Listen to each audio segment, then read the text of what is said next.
เละขนงลงสนาหาไปจูบโบพากรรมสัวสไลชนำทำไมชนำจักพลาโจชนำทำไม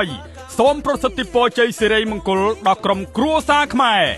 อบอชนำทำไมชนำมาสัญพุทธศักราชปี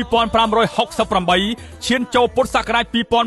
2569รัฐบาลราชธานีพนมเปญบานเรียบจำกรรมวิธีดออัดทึกอาทอมสงกรานต์วัดพนมชนำปี2525กรรมวิธีนี้หนึ่งประรบเทวล้างในรมณียฐานประวัติศาสตร์วัดพนมจำนวนใบไทยเตระในថ្ងៃที่14 15 16 ខែមេសាឆ្នាំ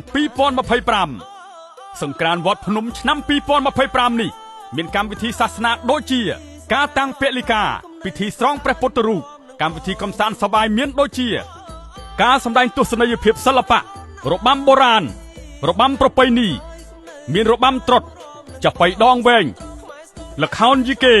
ល្ខោនមហោរីការលេងល្បែងប្រជាប្រិយដែលជាកេរដំណែលដូនតាខ្មែរយើងការរាំកំសាន្តសប្បាយគ្រប់ទម្រង់និងគ្រប់ចង្វាក់ភ្លេងយ៉ាងសប្បាយរីករាយ